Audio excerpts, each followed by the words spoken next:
O aparelho reprodutor feminino das aves domésticas, ele vai consistir de um ovário,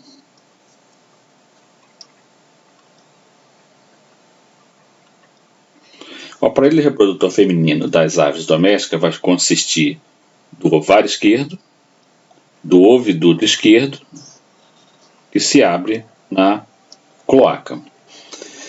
Bem, o lado direito não vai desenvolver nem o ovário, nem o oviduto. O ovário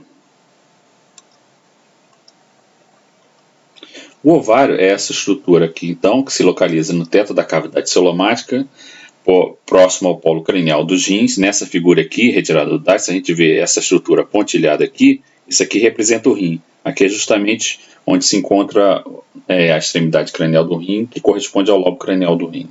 Então, próximo ao lobo cranial dos rins é onde se fixa o ovário, né, do lado esquerdo, e a gente percebe que o ovário das aves domésticas, ela é como se fosse um cacho de uva com uvas de tamanhos irregulares, né? Você vê uma estrutura aqui muito grande, outra média, umas outras menores e outras menores ainda. Todos esses são ovócitos que estão se preparando para serem liberados pelo ovário. Então, o formato do ovário da fêmea das aves domésticas é como se fosse de um cacho de uva de formato bastante irregular. Isso quando a fêmea está em idade reprodutiva. Se a gente olhar nessa figura aqui do lado, que é retirada do livro do Nickel, tá? A gente observa o ovário como sendo uma estrutura bem menor, né? E com um monte de bolinhas pequenininhas, que são os ovócitos ainda que vão se desenvolver. Quando a fêmea se torna madura, então o ovário passa a ter esse aspecto aqui, ó, onde os ovócitos podem aparecer em diversos tamanhos. Bem, além disso, a gente consegue perceber que o oviduto ele é bastante rudimentar na fêmea que ainda não está em estado reprodutivo, né, quase que retilíneo. Já na fêmea que está em idade reprodutiva, tá, ele já se encontra bastante flexuoso, né, e com anatomia bastante complexa. O oviduto da fêmea das aves domésticas ele se divide numa porção dilatada inicial, como se fosse um funil, que é um infundíbulo. Seguido ao infundíbulo vem uma parte tubular mais alongada, que é o que nós chamamos de magno. Depois do magno vem uma porção tubular também, um pouco mais estreita, que vai se ligar ao útero, que é o istmo, isso aqui, né? E uma porção mais dilatada, onde o ovo passa um tempo para produzir a casca, que é o útero, tá? Que é conhecido também às vezes pelo termo até glândula da casca.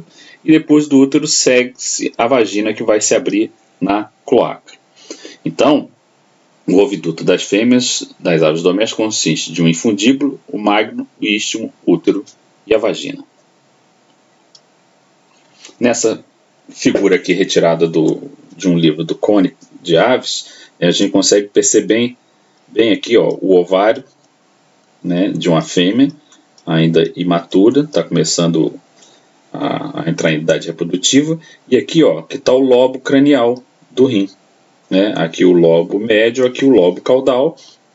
Então a gente vê que a fixação do ovário fica bem próximo aqui do lobo cranial do rim.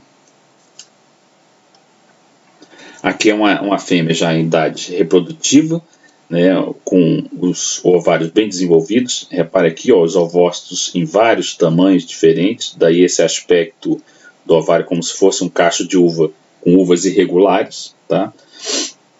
Aqui o pulmão, isso daqui, o rim está aqui acima, né? Isso aqui é a moela, aqui o duodeno, tá? E isso aqui, ó, o oviduto.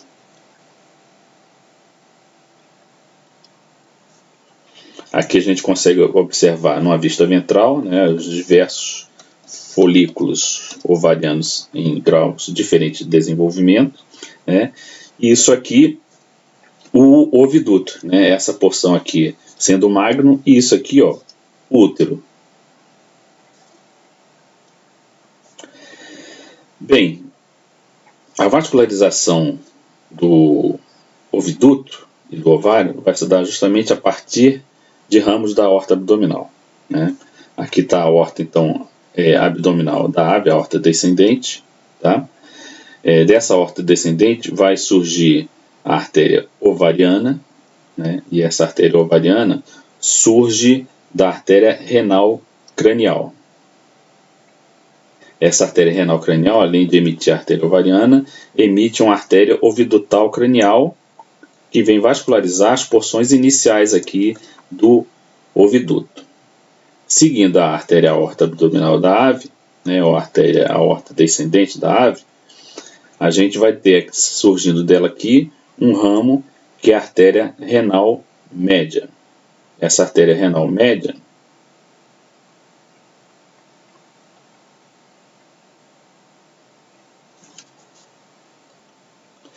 nessa figura a gente pode perceber aqui a aorta descendente. Nessa figura aqui a gente pode perceber a presença da artéria aorta descendente da ave e surgindo aqui a partir dela a artéria renal cranial. E é dessa artéria renal cranial que surge a artéria ovariana, bem como uma artéria ovidutal cranial. Bem, seguindo aqui a artéria aorta descendente, né, essa artéria aorta descendente emite aqui a artéria que nós chamamos de ilíaca externa, e dessa ilíaca externa surgindo a artéria ovidutal cranial acessória, que vai vascularizar aqui as porções médias do oviduto. Seguindo ainda a aorta descendente, surge aqui a artéria isquiática, e dessa artéria isquiática a artéria ovidutal média, que vem vascularizar porções mais caudais do oviduto, né, pegando aqui o istmo, né, e o útero. E a parte da vagina vai ser vascularizada por um ramo da artéria aorta descendente, né, que é um dos ramos terminais dela, a artéria ilíaca externa. Dessa ilíaca externa, elas continuam aqui como pudenda, né, artéria pudenda. Dessa artéria pudenda é que sai a artéria ovidutal caudal, que vem então pegar as partes finais aqui do oviduto.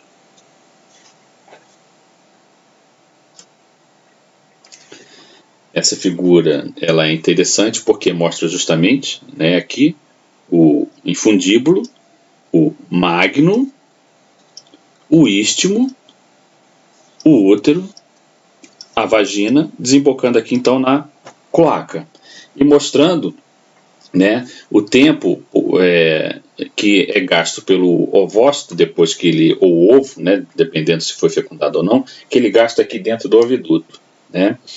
Então, na porção inicial aqui, que está com essa cor, né, meio amarelada, que é o infundíbulo, passa aproximadamente 15 minutos aí no infundíbulo, que é justamente onde vai ocorrer a fecundação.